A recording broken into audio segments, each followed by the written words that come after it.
Hello, and thank you for joining us for this evening's event. My name is Deborah Hurd, and I am the project coordinator for the Department of Black Studies 50th anniversary here at the University of Nebraska at Omaha. To mark this milestone, the department is in the midst of a year-long series of events, including this webinar series. One of the goals of this webinar is to showcase the unique methodological approaches and range of research within Black, African-American, Africana, Pan-African, African, and African diaspora studies, which demonstrate the growth of the discipline over the past 50 years. In everything that we do this year, we call upon and lift up the name of the Omaha 54. November 10th, 1969, the day when 54 Black UNO students were arrested for staging a sit-in in the president's office, is significant not only because of its direct relationship to the founding of this department in the fall of 1971. It is significant to the entire university because the Omaha 54 changed the face and the course of this university by demanding space within which students could engage in the study and analysis of issues concerning African and African descended peoples from an intellectual basis that is itself grounded in the cultural logic of African and African descended peoples. The recognition of these demands not only created the academic space for a Black Studies department, but like at other universities around the country, it also created the space for Latino and Latin American studies, Asian and Asian American studies, Native American studies, and women's studies, spaces that have allowed their voices to be heard and to receive the scholarly recognition to which they were also due. We are the legacy of the 54, and for their persistence and their sacrifice, and for the 50 years of unwavering support from the Black Omaha community, we offer our humble thanks and we salute you. As a discipline called from the very beginning to study, analyze, and critique the continuing effects of historical enslavement, colonization, land dispossession, and corporate imperialism, we must acknowledge that this university sits on the sacred tribal lands of the Native American people for whom this city is named, the Omaha, and that of other First Nation people who regarded this land as their communal homeland. We stand in solidarity with you. And finally, we salute, honor, and stand in solidarity with you, the Department of Black Studies at the University of Nebraska at Omaha. Born from protest, for 50 years, you have had to fight for recognition, legitimacy, and respect. And that fight is not yet over. Even now, when your 50th anniversary is publicly overlooked, you continue doing the work of bringing the light to the minds and hearts of students all over this campus and in the community. Dr. Cynthia L. Robinson, Chair of the Department of Black Studies, we see you, we stand with you, and we support you. Dr. Nikita Amani, Dr. Jennifer Harper, Dr. Joseph Akpan, and Dr. Jasmine Watkins, we see you, we stand with you, and we support you. Professor Terry Miller, Professor Terry Crawford, Professor Karen Johns, Professor Preston Love Jr., Professor John Jackson, Professor Justin Payne, Professor Barry Thomas, Professor Tracy Wyatt.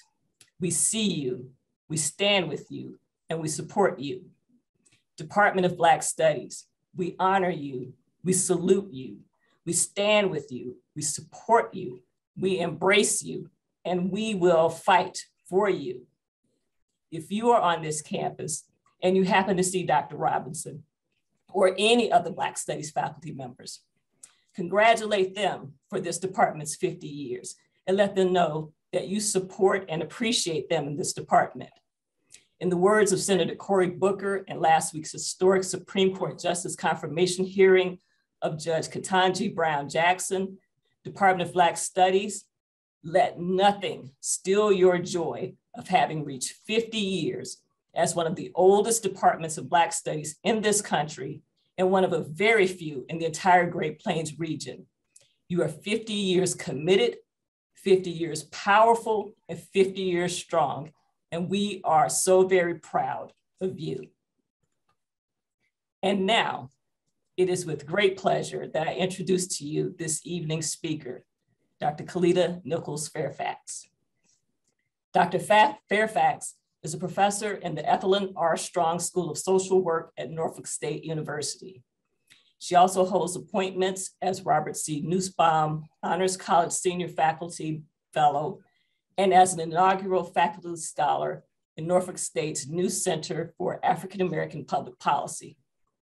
Dr. Fairfax earned a Bachelor of Social Work from Howard University, a Master of Social Work from Rutgers University, and a Master's and a Ph.D. in African American Studies from Temple University.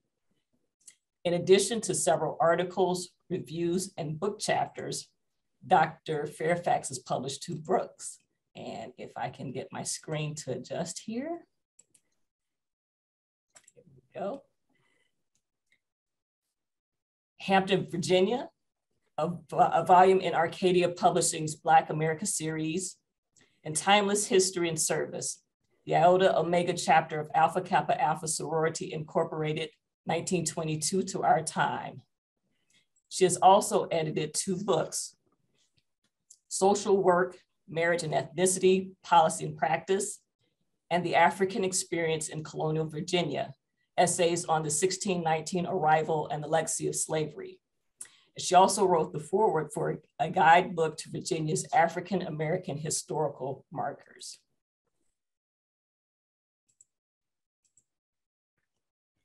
Dr. Fairfax combines her scholarship, or rather uses her scholarship, to further her community activism.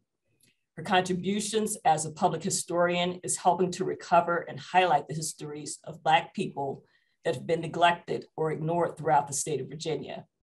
In 2010, she was appointed to Hampton, Virginia's 400th Commemorative Commission, where she contributed to documenting African-American contributions on several historic markers, as well as articulated how the African figure of the tricultural anniversary statue on Settlers Landing Road in Hampton should be depicted.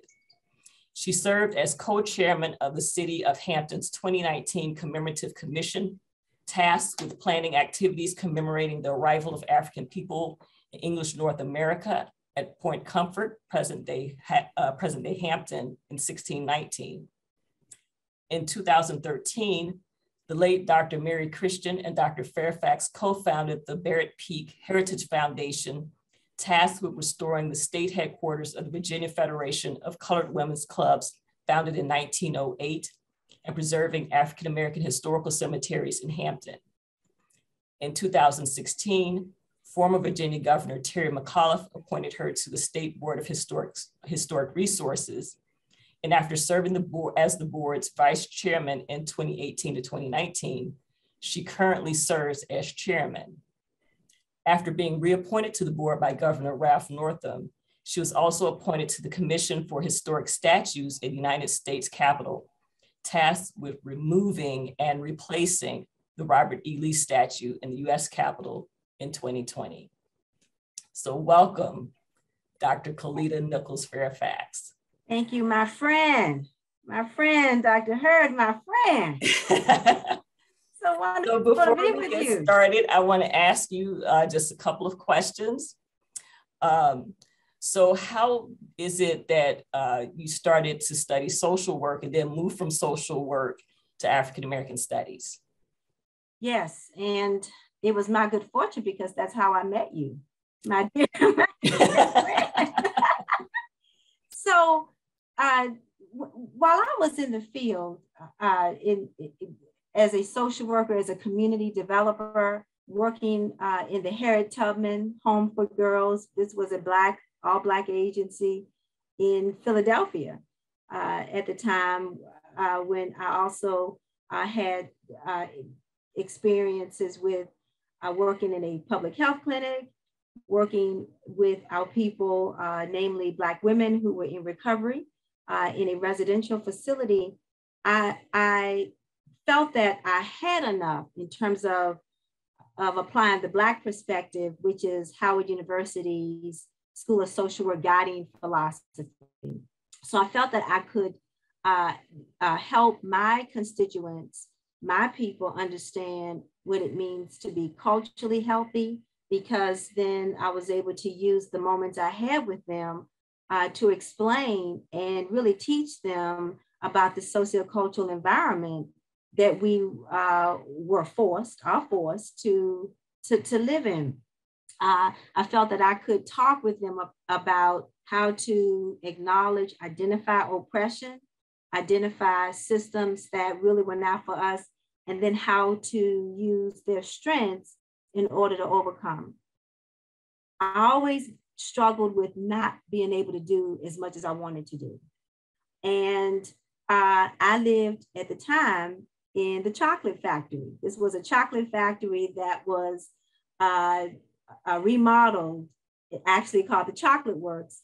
And I lived there, had an apartment there with a dear friend. And who would I meet? You know who I'm about to say. I met Dr. Nathaniel Norman. We were getting our mail. And Dr. Norman was a professor in the African American Studies department. We just started talking, and he invited me. He would have these wonderful gatherings of students from the department. He and his wife would have them at their apartments, and it would just be an outpouring of such wonderful expression and ideas and thought. And he invited me one evening, and I was hooked. I then began to think deeper about our culture and how then we might apply our culture in not only in an individual way to help and heal, but in a way then to engage in greater community effectiveness toward reclamation. And so I decided to apply. And of course, at the time, I didn't realize Temple University was the first university in the world to offer a doctorate in African American studies. I believe it really was divine intervention that allowed me to meet Dr. Norman, meet wonderful students such as you, and so many others I could name, and really begin to think very differently about how I could even be a greater vessel of community healing. And that is exactly how I made the transition. Yes.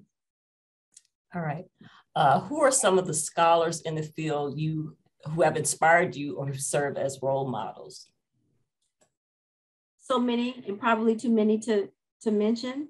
I want to say, of course, you, because of your role in archaeology, and I've learned so much from you, and of course your role in your legal training, which has helped me to think very differently about social policy and application. Dr. Marimba Ani has had a tremendous impact upon my thinking, because after you read Urugu, you just cannot go back to thinking differently about how we then identify culture in the systems that we live in, and the problems with the way in which culture in this country is manifested, and the anti-Blackness that we see. So I just couldn't go back. And of course, you and I, and those of us who were students at the time, when we would go to ASCAC and we would go to all the other conferences, she was there. We sat at her feet. Another scholar is Dr. Daoudi Azibo and Dr. Kobe Kamban, because these brothers are phenomenal thinkers with regards, again, with regards to models that may be used in order to reclaim culture and then to reconstruct. Because what I had to learn is that it's not just about providing somebody, quote unquote, assistance. When we have and we continue to experience such brokenness, so much more really needs to happen. And I had to come to the serious reality that what occurs within the social service industry, and I will get into what I mean by that during the presentation, really is not really meant for serious reclamation of who you are. It is just simply meant to provide a Band-Aid. So reading their books about different models in African-American psychology, African-centered psychology, I should say. But Dr. Daoudi Azibo and I really formed a mentor-mentee relationship And his work with developing a nosology of cultural behaviors, identifying cultural behaviors, I found phenomenal, and again, had a wonderful impact upon my thinking. I'm going to start with those three, but Linda James Myers is another one. Dr. Thad Mathis. Dr. Mathis, retired professor in the School of Social Work at Temple University. He's one of the pioneers in the National Association of Black Social Workers, where I was a graduate assistant of his when we were at Temple, and he created the Institute for Africana Social Work. And it is through Dr. Mathis too, where I learned how then do you take theory and apply it? How do you transfer and make it real? So those are just some of the scholars who had a profound impact and a phenomenal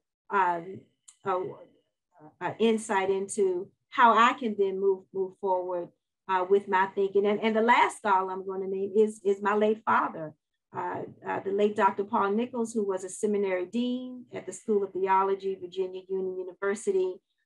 Yes, Daddy was a minister for 30 years at my home church, but also he was absolutely a phenomenal community leader. He always went to bat for, our brothers and sisters who were in public housing and not being treated with respect. He always went to bat for people who were the despised few. And I learned my aggressive community development approach from watching Daddy. So those are just some folks, yeah. All right, thank you for that, because you call us some names there that people might not be familiar with, but you should know.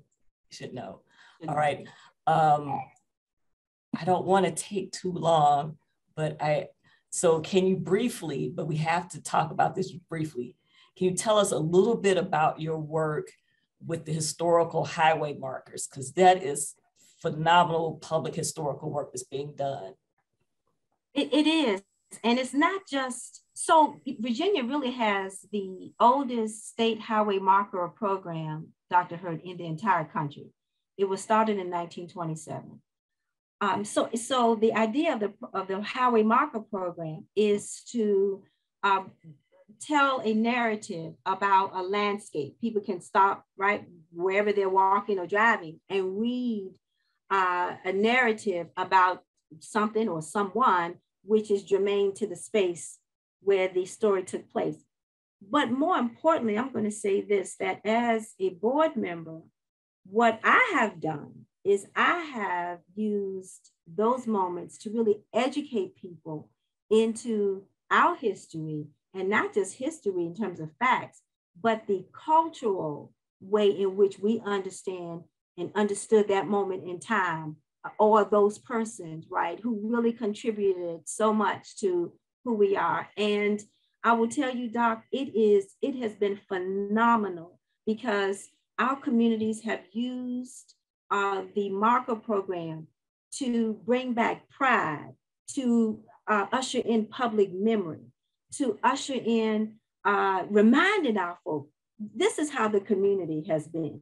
This is who we produced from this community. And an example would be, so many people don't know that the legendary mother of the civil rights movement, she's often called that, Dr. Dorothy Height, was born in Richmond. So many people don't know that. So when we went with a highway marker for her, oh my gracious, she came from South Richmond, a portion of Richmond that I'm sure looked very differently from when she was born. But the fact that people then remembered that community created such a Dorothy Height, and there were hundreds of people who came to her marker unveiling. I went to Bristol, Virginia / Tennessee, and I see Sister Tina McDaniel is with us.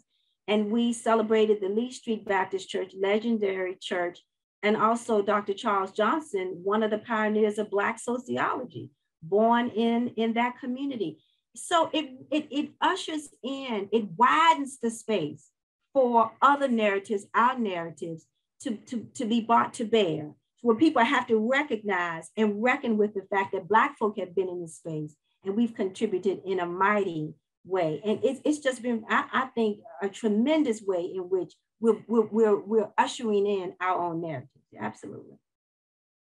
All right, thank you for that. So I am going to go ahead and let you get started rather than ask another question, because we'll be here forever.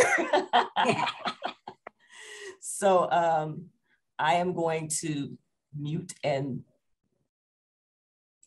get off of here and then let you out, but I'll share screen for you.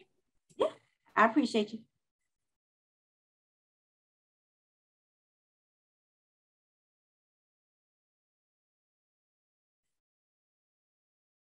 Thank you so much, Doc. And again, thank you to the University of Nebraska at Omaha for allowing me an opportunity to share, and a reverent thank you to the Omaha 54. I'm going to talk today about African personhood, which is a theory that I derived, a model of African-American self-understanding from, which I've just built upon in some of my research. And I'm going to talk about then what that may look like with regards to how then we can continue to develop, serve our community, and how it looks different from what we may understand conventional social work and or then the social service industry may look like, and how it attends, those entities attend to our people, our community. The next slide, though, requires us to think differently about education.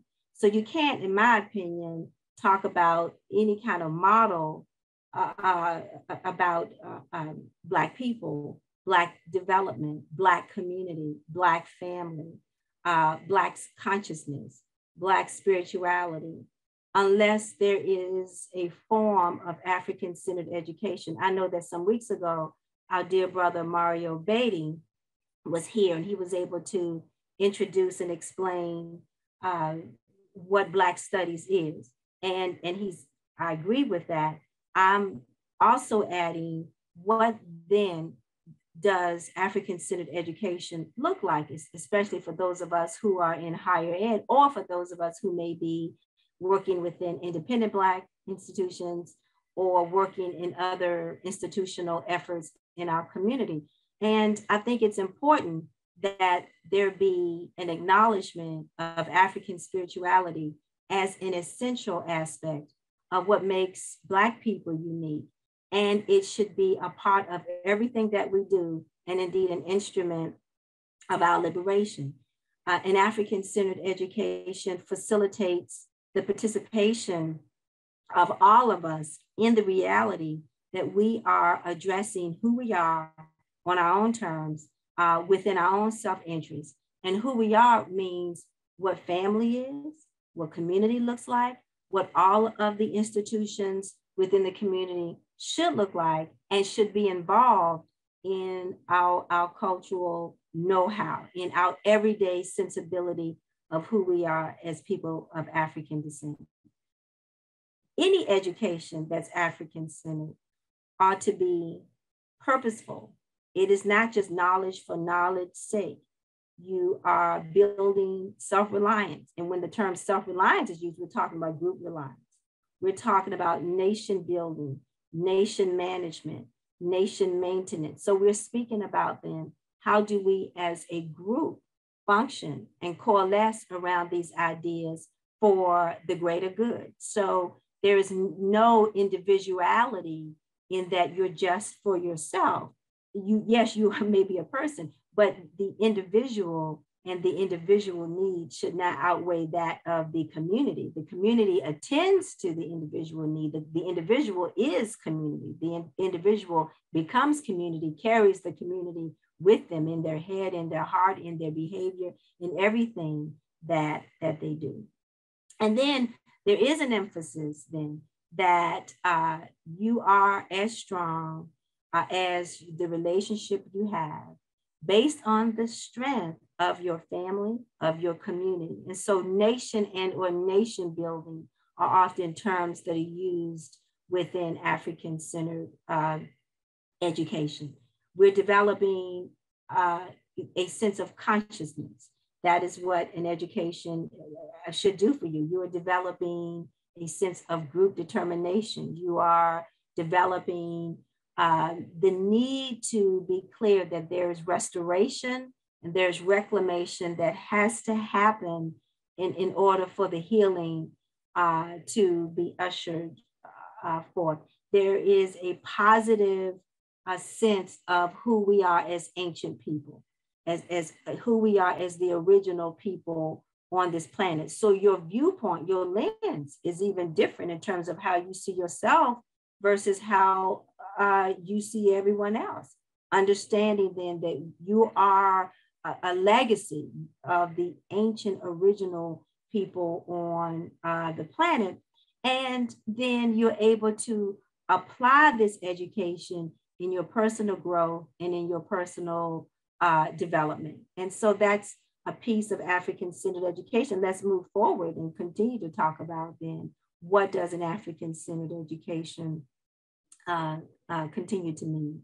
The next slide provides us with more instruction.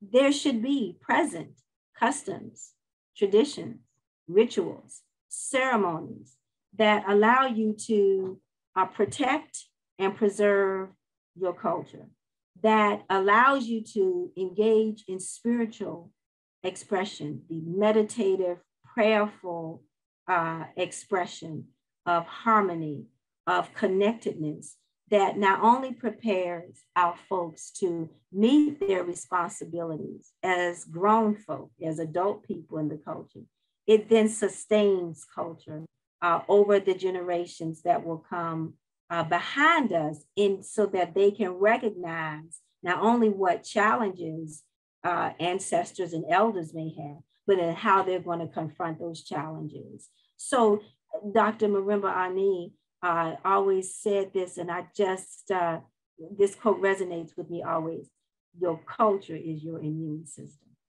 Your culture is your pathway.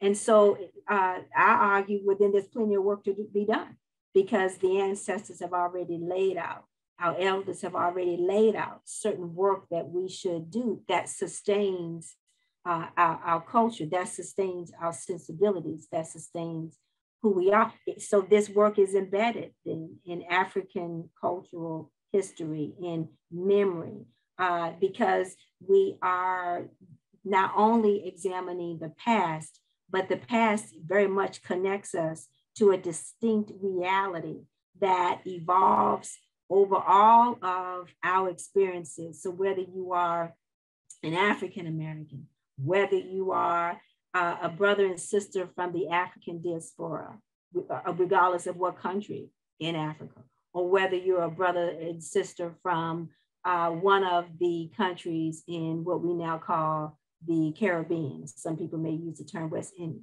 or whether or not you're a brother and sister from one of the countries in South America. There is a distinct connectedness that bring us together using our history and using our culture to connect us so that wherever we are on the planet, whether during whatever time or whatever space, we are connected, and yet we understand what it means then to go forward with sustaining our cultural history. This is why the Highway Marker program that I referenced is so important, because what I have the profound, and I believe it's divine privilege to do, is to make sure that I am working with communities, connecting people to spaces, landscapes that have been ours, where we fortified those landscapes with the work, with the contributions that we engaged in. And then I think the other really important piece, and I'm quoting the independent Black institutions here, is that the work has got to be facilitated by us. There's got to be conscious engagement in the process of African-centered personal transformation. So it's not just a situation of, oh, I just want to help someone. It's beyond help. It is reclaiming culture and then applying culture. And that is what an African-centered education ought to be doing. The next slide continues with then instruction with how we then apply education within this thing called African-centered social work. And I need to mention that the National Association of Black Social Work have been doing this work since 1968. In fact, in the 90s, the National Association of Black Social Work created an Africana Institute, certificate institute, where then people then are engaged in a year-long institute in order to become proficient in theory and then in practice. It is essential when we are engaged in African-centered social work that we cannot actualize social work without actualizing an African-centered worldview. If you talk about social justice, equality, and self-determination, those core principles of social work cannot be actualized if your education and your lens is not that from an African perspective. Applying the paradigm then means that one who is in the field of social work is a policy practitioner. You are engaged in praxis because you're looking for true change. And you are also engaged in the community. You're not only focused solely on the individual. There is, an example would be, why do people go to therapy alone? And I'm not suggesting there's not work that you do, but the fullness of your reclamation, the fullness of your healing should never be individual, because we are within family, we're within community. So I'm suggesting then, why would one only focus on clinical social work? When Black folk aren't crazy, nothing's wrong with Black folk. What though Black folk have to deal with and endure are anti-Black environments, our anti-Black social policy, our oppressive state systems, our curriculums that are designed not to have us show up. And so you just simply have to, once you are always in what we call the resistance posture, then there is clarity with what you see that you know doesn't fit your reality, your history, your culture, your lived experiences, and it's not applicable then to what you will do moving forward for the benefit of those generations who come after you. And then if you are invested in this thing called African-centered social work or African-centered education, there is a mandatory requirement, I say to you, to incorporate spiritual, historical, and philosophical elements of the paradigm. So it's not just, oh, I'm going to learn some history. Well, you cannot understand history without content, without context, without situation, without understanding culture, without understanding then how spirit shows up. So if all of the attributes are not present, then when you attempt to apply theory, the full expression of our culture is absent in the process. The next slide, as we continue to move on, because I do want to have some dialogue. What then, or how should we create interventions? So I like this quote that those people in social work have to realize that when you talk about human development, you're talking about cultural background, right? So when social workers are not trained, right, in anything African, And when I use that term, I'm speaking about all of us who are part of this thing called the diaspora. Then absolutely, I'm saying they are divorced, they are ignorant of what our experiences have been, what the culture demands, what has to happen in order for the healing to come forth.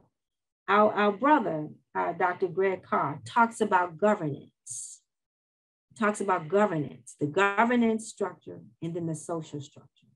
And he makes the case, I have him quoted here, that there has to be a need for us to go back to study pre-colonial Africa, pre-colonial African family structures, social structures, ways in which people organized, ways in which people moved, ways in which people developed and created culture.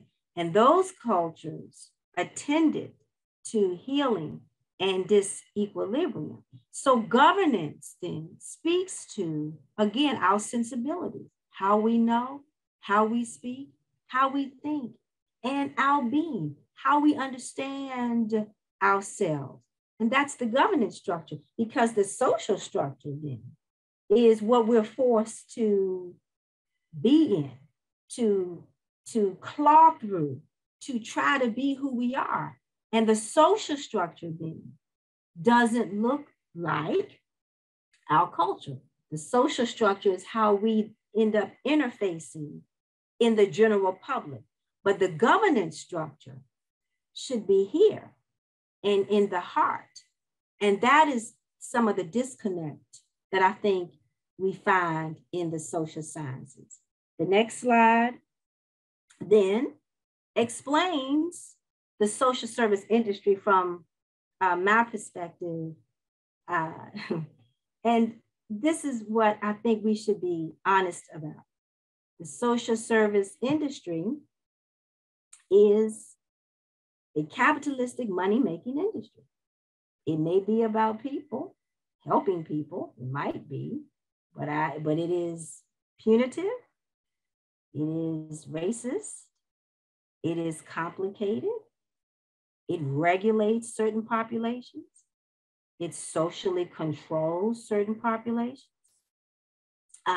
We see it in the public domain with government programs. We see it in private agencies. We find people who provide professional services who may have social work degrees. We also find people who have goodness of heart. These are volunteers, perhaps persons who may not have training. They may be paraprofessionals. They may have community college degrees. We also see people who don't have any training in social work, or may not have any training in any of the social sciences. We also find people here who may be clergy and spiritual leaders. So it's a hodgepodge of many people coming from different tangents, but it is absolutely an industry that is predicated upon not changing systems, not transforming them. It is predicated upon how do we provide quote unquote service to certain populations, not necessarily transform society, not necessarily ensure that there are non-racial elements. Well, it's tough to do that when social policies are racial, and there's not been one social policy. I double dare anyone to tell me, oh, there is a social policy that has transformed services, really. I'd like to know what that policy is. And other than the civil rights policies that forced society to change, and that came with our blood, that came with our fight. Other than the Civil Rights Act of 64, the Voting Rights Act of 65, the Affirmative Action Executive Order of 68, the Fair Housing Act, which was passed because they had killed Dr. King in 68. The Economic Opportunity Act. What other policy, social policy, has changed society? No, what we find after those policies, we find then a hodgepodge of social policies, laws that regulate and are punitive, particularly toward Black folk. Now, the other portion of the social service industry I pulled from Phyllis Day and Jerome Shealy, where they broke down the categories of where we find social workers and people who are in this thing called help in life necessity services, and these are government programs, and I'm going to talk a bit more about public welfare programs. We find them in educational programs, recreational rehabilitative programs. So persons who may need to be housed somewhere, persons who may have some mental needs, persons who may need a GED, right? Persons who need job training. We also find another category, protective or custodial services, right? And these, again, are services for people who cannot stay with their families and or persons who may have committed, quote unquote, a crime and or there are other reasons for why they are in living in these particular entities. And then there are private social services where we talk about counseling, intervention, marital counseling, substance abuse, mental health counseling, psychological needs, psychiatric needs. So we may find persons needing, for example, mental health needs, and they may go to a mental health clinic within their catchment area. So these are basically 4 categories that Day and Shealy offer are part of the social service industry. Again, we don't necessarily see systems change. We do not. We do not. The next slide then allows us to unpack a bit more what the social service industry looks like. That picture is what the social service industry looks like. It's a hot mess. It's disorganized. It's gross. Why? Because people are particularly stigmatized who pull public welfare programs. Because politically, people who means test, I mean, you have to be dirt poor. You have to means test to pull from these certain programs, to be able to be eligible for them. So there's people who are trained called eligibility workers who then decide based upon a formula whether or not you qualify for these programs. So they're temporary, they're stigmatizing, and for some reason, some people who don't really understand the social service industry believes that, oh, we have programs that help people get off their feet. None of these programs you see on the screen help anyone get off their feet. No. And I think it's important to note that the last program here, the Child Support Enforcement Program, why is there a program? And this program started in the 70s under President Nixon. Why is there a program that is created to go after impoverished men, impoverished Black men? So social insurance programs, yes, are government programs, but they're not stigmatized. Social insurance programs are programs that we buy into them when we retire. So those government programs are not stigmatized. These programs are. This is obviously the best that America can do. Temporary assistance means you may get temporary assistance for 2 years. You may not qualify though for food. which is the SNAP program. You may not qualify for WIC, which is the infant formula program for impoverished women, indigent women who cannot afford formula to feed their children, their babies. You may not qualify for a section, should be section 8, housing voucher. You may not. You may not receive Medicaid. Now, what is important to note is that just because persons may pull from one program doesn't mean that they qualify for them all. And what I want you to really understand and walk away from is public welfare only occupies 6 or 7% of the federal budget. So when you hear people talk about, oh, well, these programs are taking up so much money, not when you analyze the federal budgets. So I think it's important that we're clear that social workers then become a group of people who are supposed to effectuate change with a group of people who have been bereft of the ability to be human, of the ability to become connected to their culture.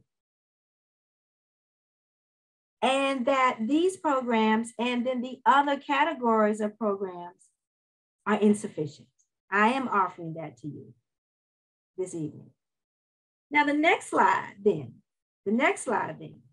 because we've gone from, very quickly, I talked about the social service industry, but then, so now I hope you're clear. Well, no, that's not enough. Doc, no, that's insufficient. It's temporary. So then what should our interventions look like? They are affirming. They are positive. We are engaged with developing people academically, intellectually, spiritually, and as family. We're not demanding with our development of people. And we understand the need for meditative time when we're working with people who are broken.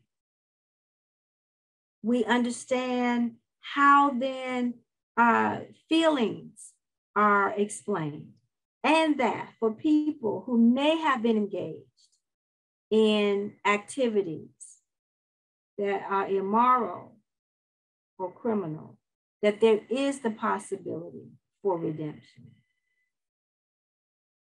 Our work is not temporary. When you are engaged in African-centered intervention, it is for a long time. And that varies because you are re-educating people to live life very differently, intellectually, spiritually. And that typically is not a 3-month process.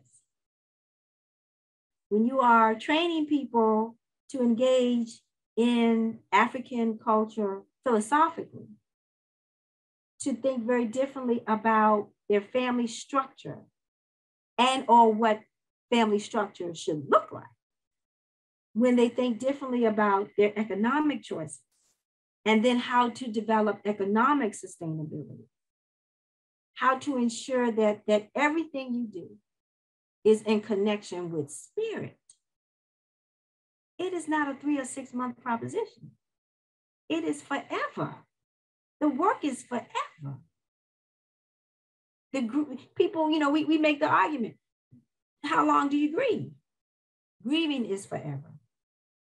You simply learn how then to place that grief in perspective. Your body readjusts to being on earth without that person here. It's an adjustment. Same thing then with any African-centered intervention. It's an adjustment. And it's a different way then of learning. It's a different orientation. And it's not running away from your Blackness. In fact, when an intervention occurs and ain't nothing about it Black, yeah, I would suggest you run from that. So the intervention is group, it's affirming, it's based on relationships, It's based on relating to people, developing the ability to have relationships with other people in your space. So let's continue. Let's continue.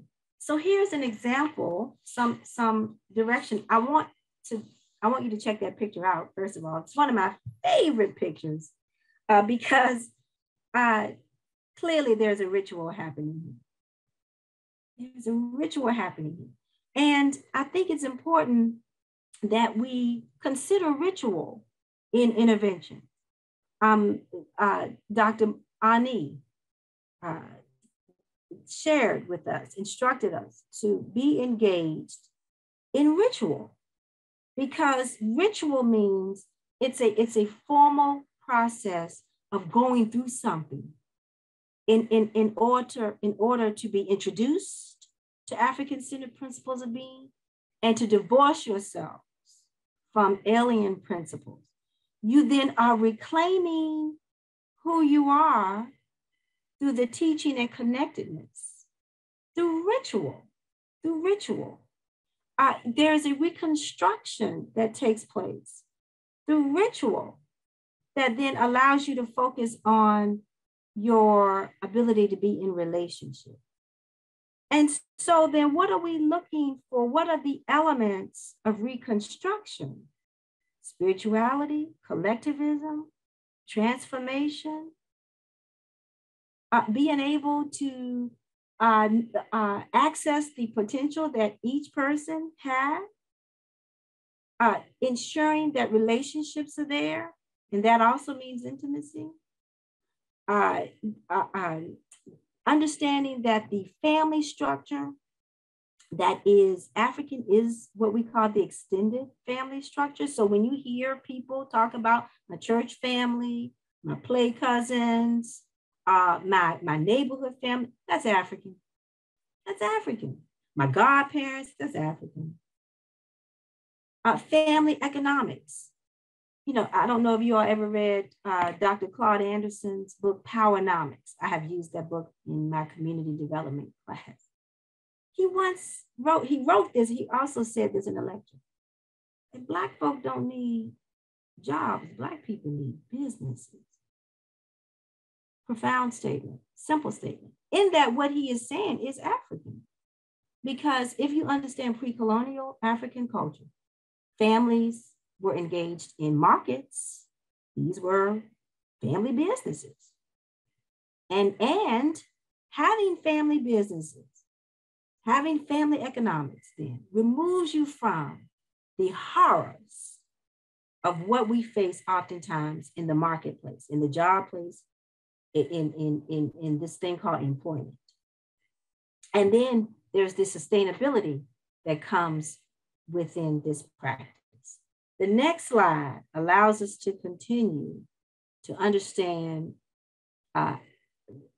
African theories that we can apply.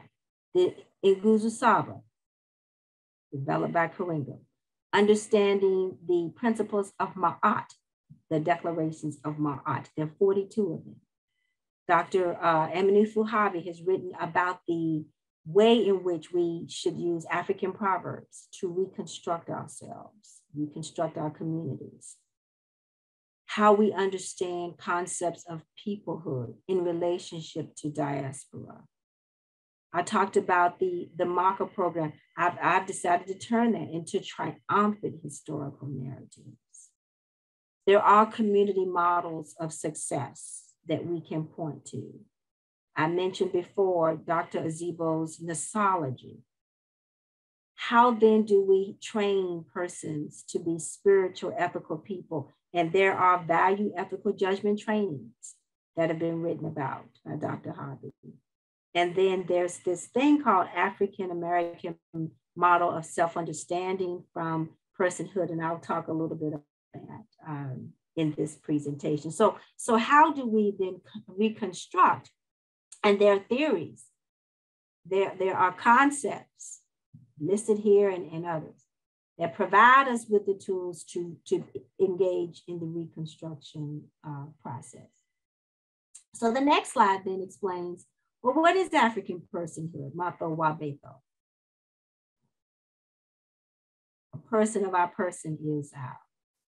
What is African personhood? It is simply a philosophical, cultural concept where a person is not a person just for being a person, but you become a person, a human, based upon how you engage your morality, how you impart that morality every day, how you connect with people as a morally responsible agent, how you make decisions,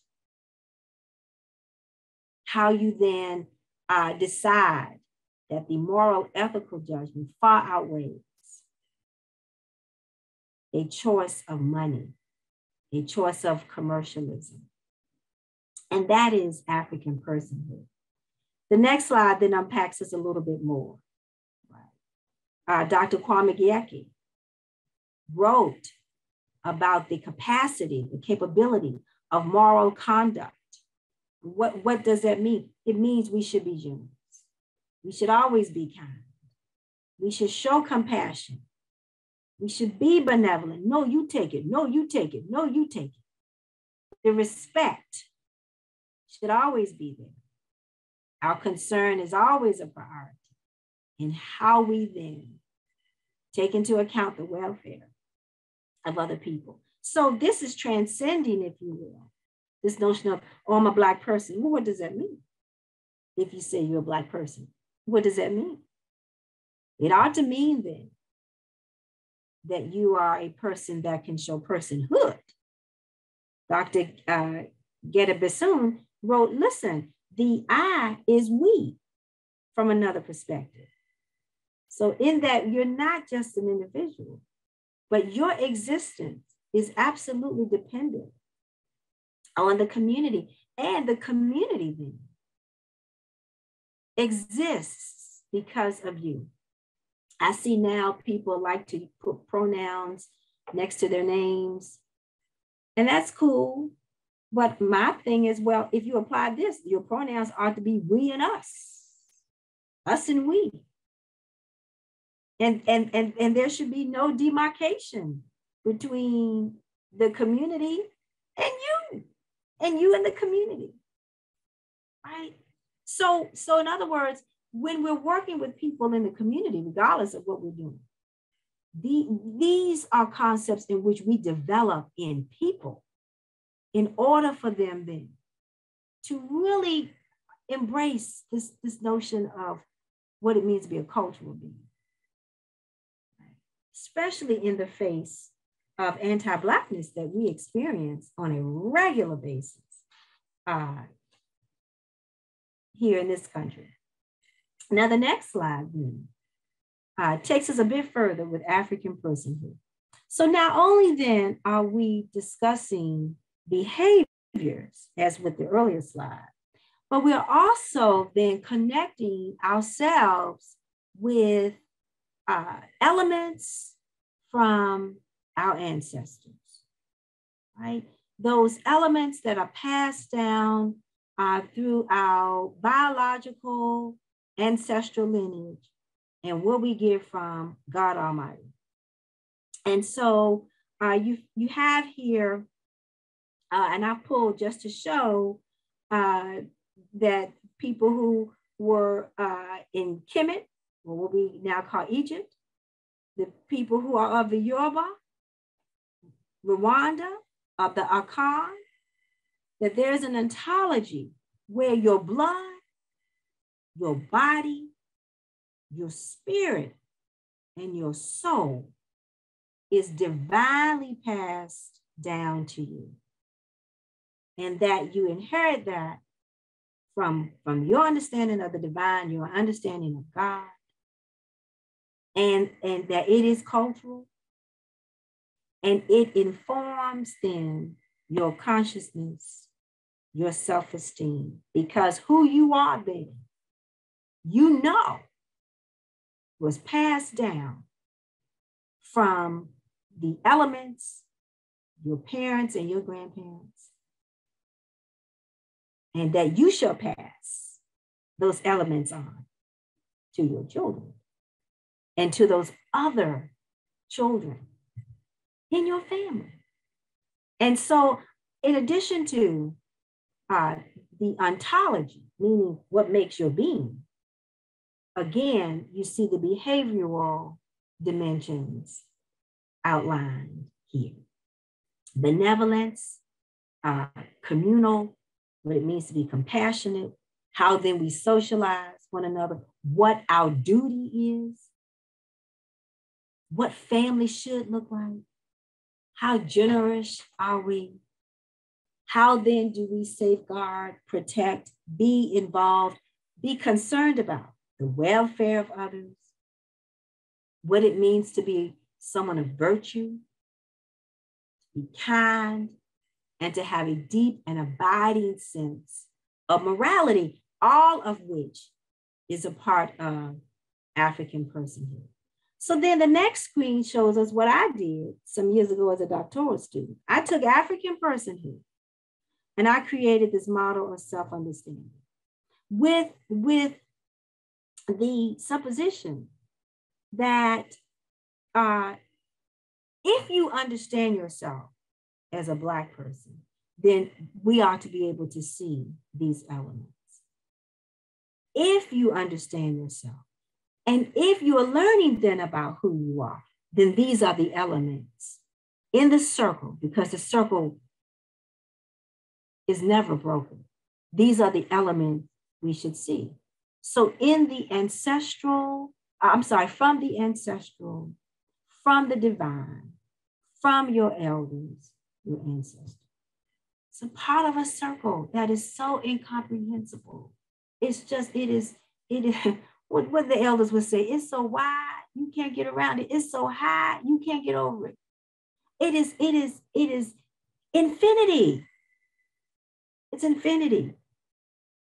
And so these virtues transcend earthly variables of identity, what you own, what you have, your education, where you live, because then you are connecting with these elements that make you who you are. And the notion then is to include these elements then within ritual, within interventions, within practice. So let's take an example then of what African-centered social work should look like. So the next slide shows a wonderful intervention that some folks in Memphis developed called the Kumba Group. And this is a mentoring group and of children, young Black men, ages 9 to 17, who are in the care of relatives for many reasons. They may not be at home with their parents. And the purpose of the intervention then is to expose, teach, infuse them with the Nguzu Saba, and to show what the Nguzu Saba should look like when they are interfacing with people in their everyday lives.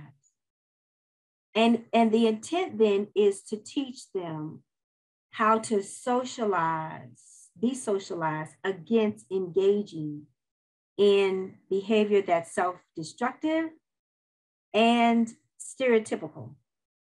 And so a rites of passage, meaning rituals, are utilized then to address cultural identity, to address their ideas of self, to connect them to values so that they may define and clarify them for themselves, and to also allow them to be engaged and to learn what it means to be in conflict resolution. That's just one example. The idea, you all, is to share with you that there are many examples of African-centered work that's happening in communities across the country. The next example, I'm giving you all some idea, is how do we restore? Dr. Tricia Bent Goodley, my dear friend out of Howard, created Encircle. And Encircle is a marriage development program, intervention, based on my aunt: truth, justice, righteousness, order, balance, reciprocity, harmony. And the idea then is to use Encircle then with couples who may have had struggles with HIV/AIDS and may have been engaged with domestic violence, and yet there's a commitment that they still wish to be together, to make it work. And so Encircle then socializes couples in family structure, social organization, that's African, the application of spiritual systems in order to face the challenges of life. They learn their own developing family narrative. They're engaged in cognitive restructuring. They are engaged in couple coping skills. And then they are engaged in how then to critically problem solve. And what is the beauty of Encircle is that seasoned couples are utilized as mentors or who we call relationship guides with newer, vulnerable couples. Wonderful intervention. Next example that I want to share with you is one that I developed called the Dash. So I am president of the Barrett Peak Heritage Foundation. This is a foundation in Hampton where I live. And of course, when an elder tells you to do something, you do it. My late mentor, Dr. Mary Christian, who died in 2019, pulled me in as co-founder of this foundation. And she was the first dean of the School of Education at Hampton University. Dr. Christian was the first Black woman to serve on the City of Hampton School Board.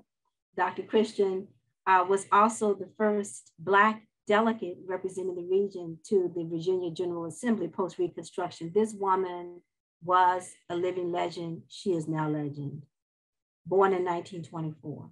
So she pulled me into the Barrett Peak Heritage Foundation. Dr. Hurd talked a little bit about that in my bio. And so what we're doing is we are engaged in Black Civil War era cemetery preservation in Hampton.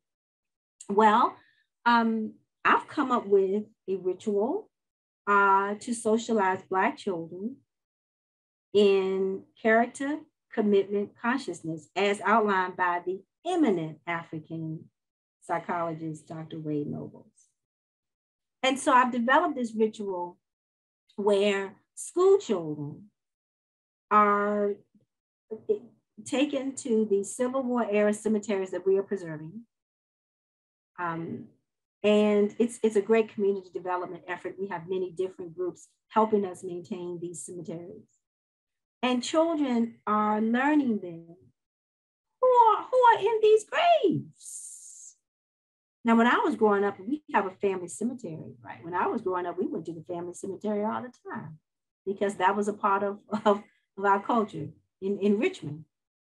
So it's not foreign to me to go to a cemetery. But we do have, I think, some people who just haven't learned the part of how sacred and spiritual those spaces are. So children then begin the ritual by walking around the tombstone in a circle. And children then are reading the tombstone of an ancestor. And then they're reading something about that ancestor, having to do with their goodness, having to do with how they gave back, having to do with how moral they are, having to do with the way in which the community was important to them. Gaining a greater understanding of what that dash on the tombstone means. Gaining a greater understanding for themselves of their commitment of this ancestor. And they're walking with a mentor guide, so they know they're never alone. whether they can see their God in life or whether their God is an ancestor. They're walking with their eyes closed because what that builds trust. And they're envisioning, we're talking with them about what will your tombstone look like? What does the dash mean? So with our children need to be engaged in animation. I know this, we have 2 children, I know this. There has to be movement. And this is a very, very new restorative practice, because what am I trying to do is I'm trying to restore culture to our children. And so my next slide then gets us to the conclusion. And that is to consider that whatever we do, it's got to be in community.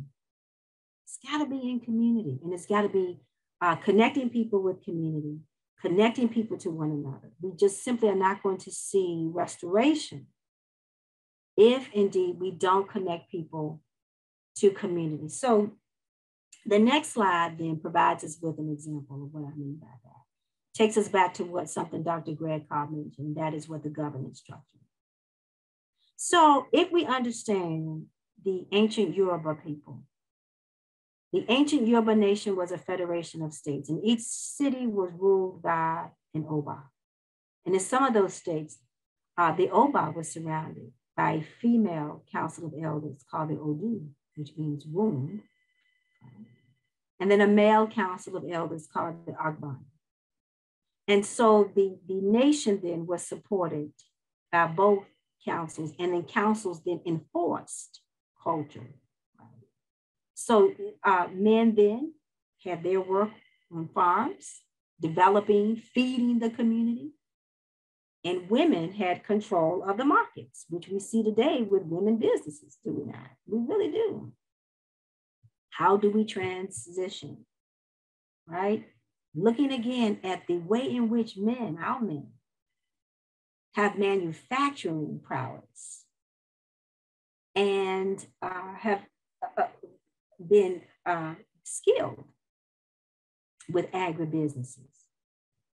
How do we return to that? How do we ensure that there's secret society? There are reasons why secret societies were very significant at the turn of the 20th century and in the late 19th century, because there's meaning in ensuring that you value knowledge and that you value access to knowledge and to people.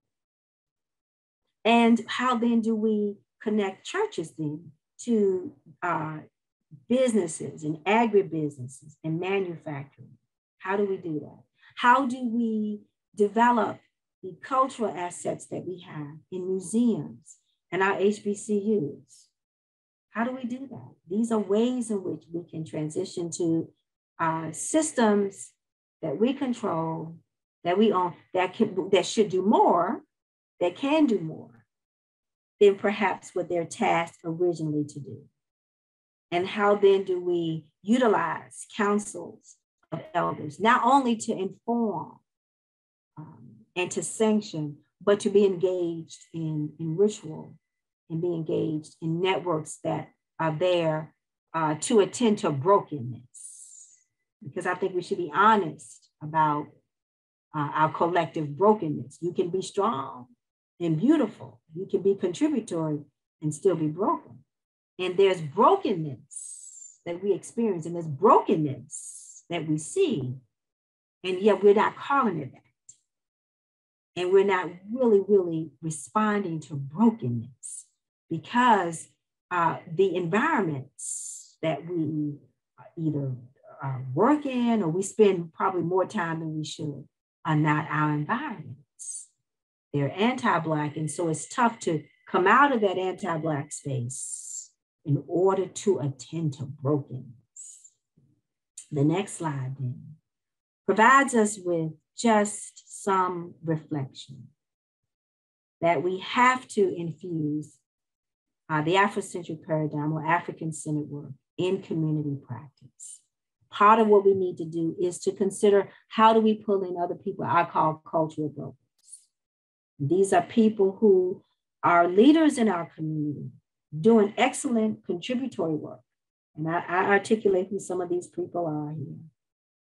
And yet they just simply need to be trained in the theoretical knowledge so that we can do what? Stay in the resistance, meditative mode every day. Every day. That's that African-centered education that I talked about a bit earlier. And as I get to the end of my presentation, we're almost there.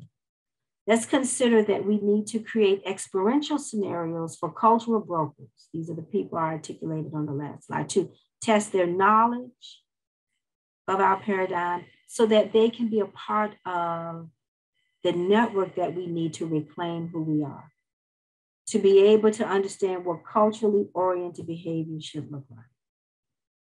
How then do we usher in that economic sustainability that we really need to have?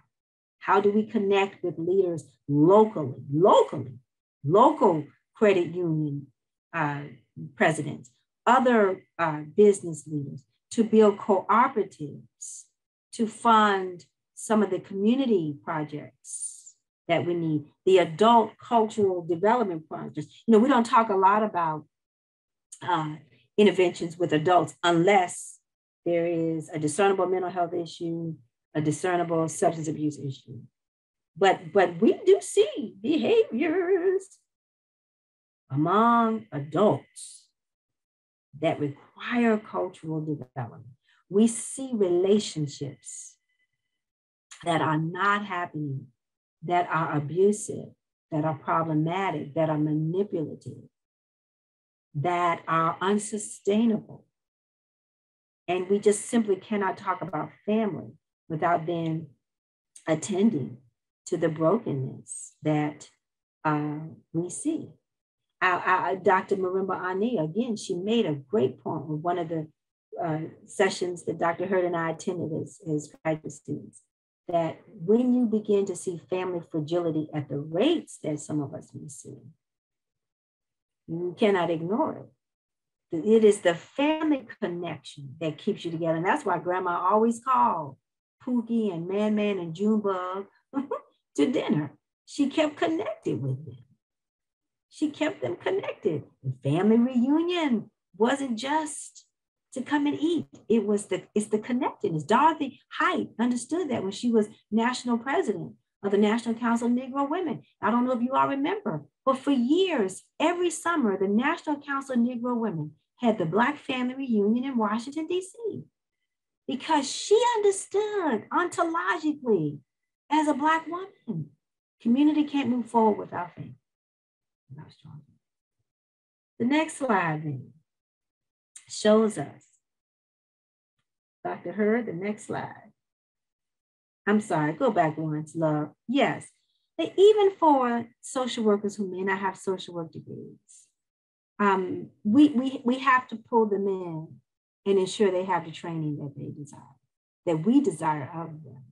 And these are workers in daycare, homeless shelters, correctional outlets, residential homes, after-school programs. These are people who are working with our folk.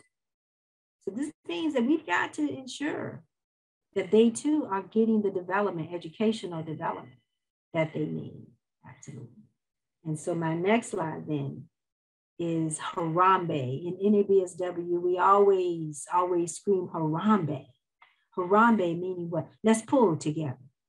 Because we are a part of this larger metaphysical circle. The circle is never broken. Before life, in life, and in eternal life. And I thank you so much for allowing me to be with you today. I do. It's an honor. Oh, thank you. Thank you so much, Professor Fairfax. So are there any questions that anybody has? Let's see, I don't see anything in the Q&A. You brought up, and we have gone way over it, let me say. I'm sorry. But there are a lot of issues that you brought out that I think that we need to talk about, just even if it's just in passing. And really the thing I think that is most critical is talking about the brokenness, because our communities are, and our culture is just deformed by the system of oppression that we've been in for centuries here. How do we get to the point, and I actually talked about this with Professor Akpal when he was talking about development theories in Africa. Yeah. How do we get to the point, or how do we institutionalize, if I could use that term, addressing issues of brokenness, especially when it relates to, and I think at the very heart of it is the spirituality.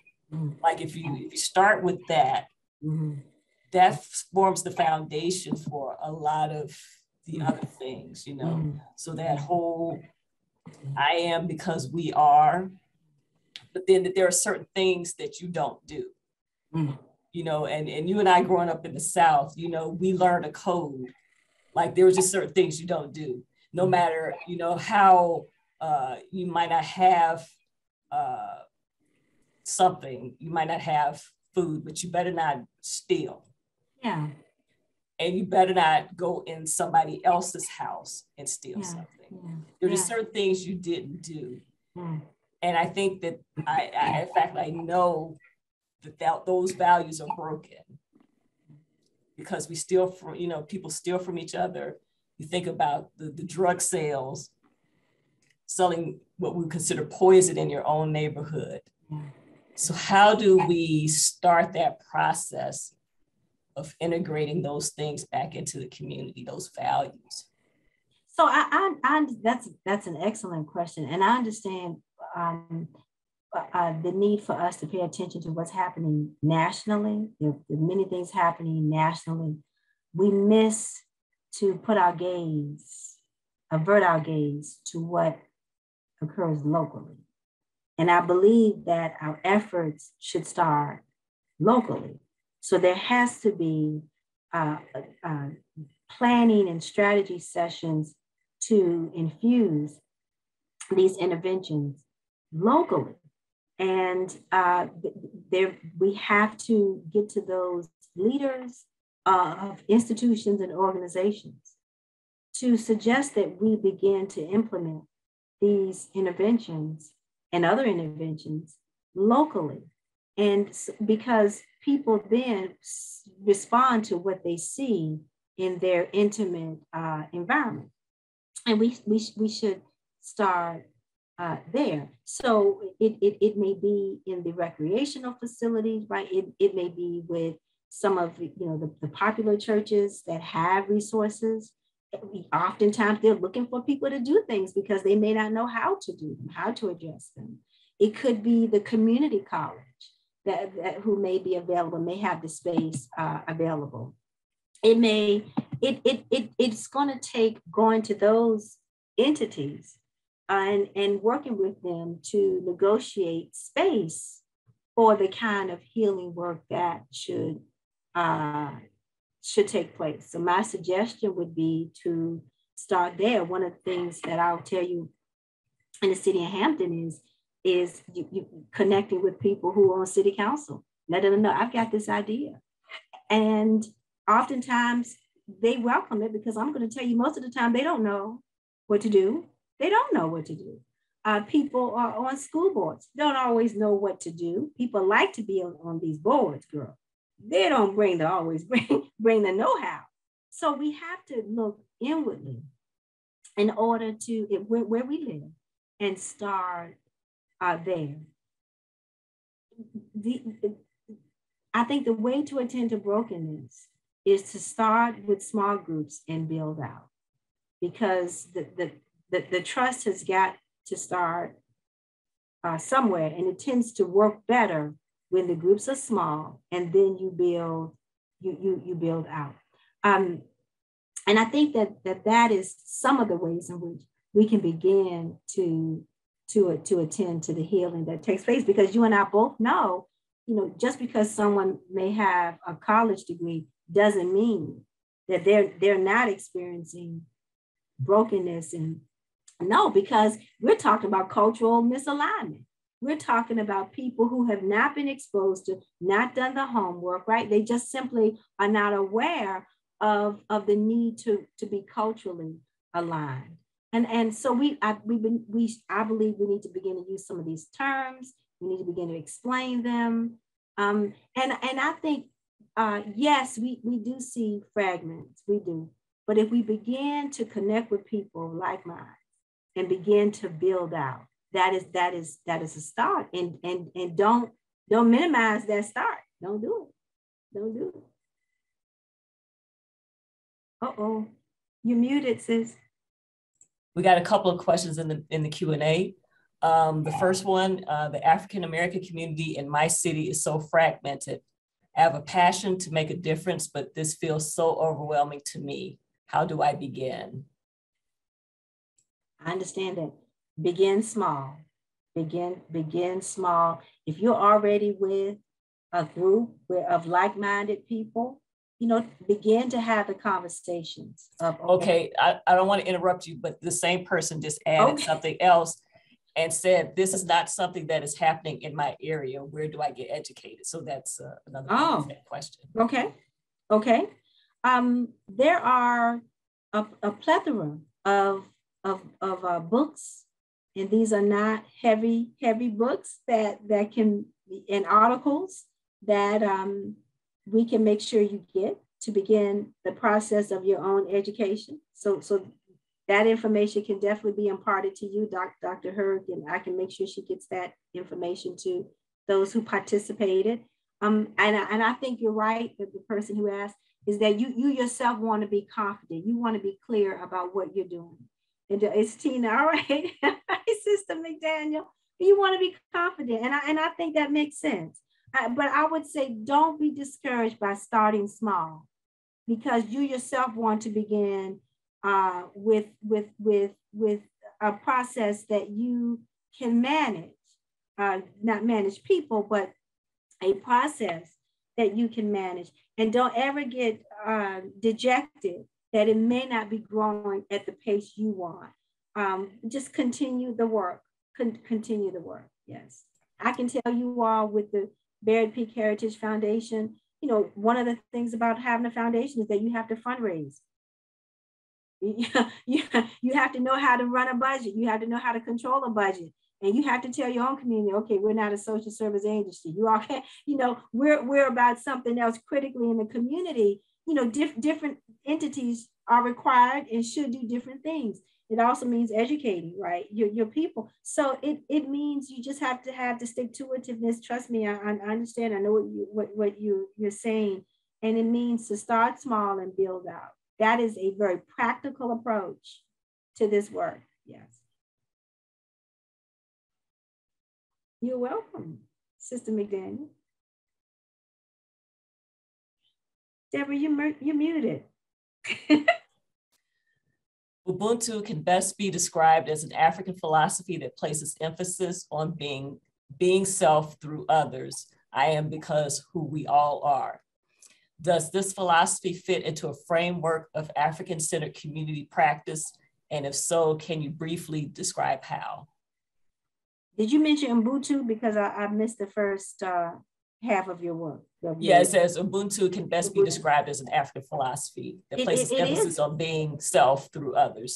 Absolutely. So I think the other thing that we should consider is, how do we use our creative expression to show Ubuntu? I don't know if you all remember in the 60s and 70s with the Black Arts movement. Oh man, one of the things that I learned is that the community theaters were ways in which people expressed, were able to read their poetry, read, some of the classical poems, for example, by James Weldon Johnson and Zora Neale Hurston, and so many others, Nanny Helen Burroughs.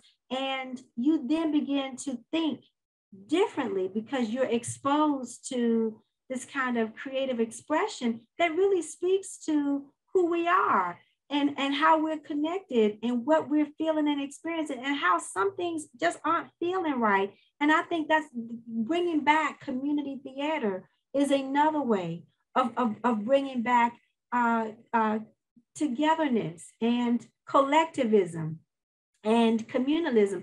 And I'll tell you, it can be done in a way that is not expensive. It simply means really locating that space. And when I was in New Jersey, there was a community theater that was outside. So on these nice hot days, right? People are looking for something meaningful to do, and you want to expose people to African philosophies, creative expression. This is a way you can do it. I suggest you think about creating a community theater. Yes, and Ubuntu, it can be implemented very much in that way. In that way, again, we're looking to how do we expose people, right? How do we do that? And these are ways in which you can do that. Some of the rites of passage, the community theaters, some of the community museums that you may have. That space should not only be where you go and look at an artifact, but that should be a gathering space too, in some way. Mm-hmm.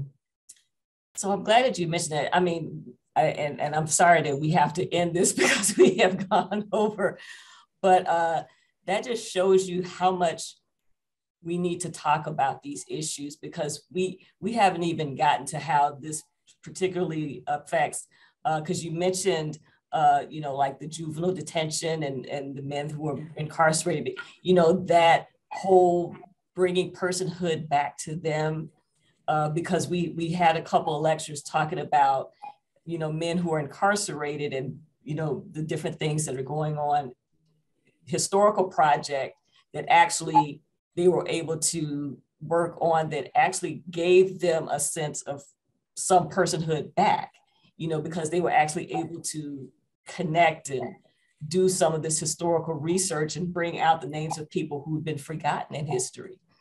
But yeah, so there's just so many avenues that we can explore with this, from social services with children and mental health. And that just shows you how brokenness is all over our community, and we really need these interventions. Yeah, and again, when we use the term brokenness, we're not saying people are weak. Right. So we are strong people. I don't think we need to prove that we're clear. The brokenness just simply means there are fragments there that have been put back together and are still there. And because of the fragments, we then behave in ways that are fragmented and not connected. Right. Dr. Moore asked about African-centeredness in field placements. That remains a challenge, I will tell you, because field placements in social work are agencies. Lord have mercy. That's a whole nother ball of wax, because we don't control agencies. What we've been doing at Norfolk State University, and we're going to get a new dean, hallelujah, this summer. So I'm hoping that we can really find ways then to certify and train students in the classroom, how they take that information, the experiences that they have, right, in the field, and turn them around so that then their responses are from an African-centered place. And that is something we have definitely discussed, yes.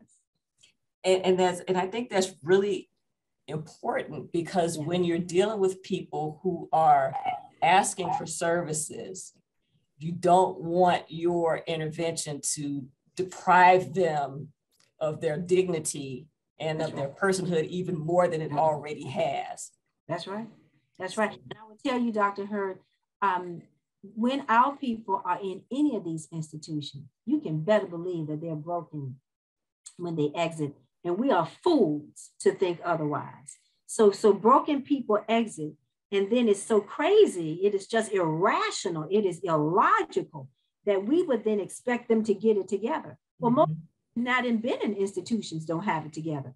Why would you think somebody coming out of these institutions would have it together? In particular, when our community nationally, globally, are so bereft of certain resources, and the way in which we're treated because of who we are is absolutely an anti-cultural stance that makes us criminals and derelicts and makes us inhuman. So we just have to turn our eyes back to a Black gaze and be real clear, have much more clarity with how we then understand the conditions of our people and how then to respond to them, and responding to them through African-centered interventions and responses is absolutely what we need to be doing.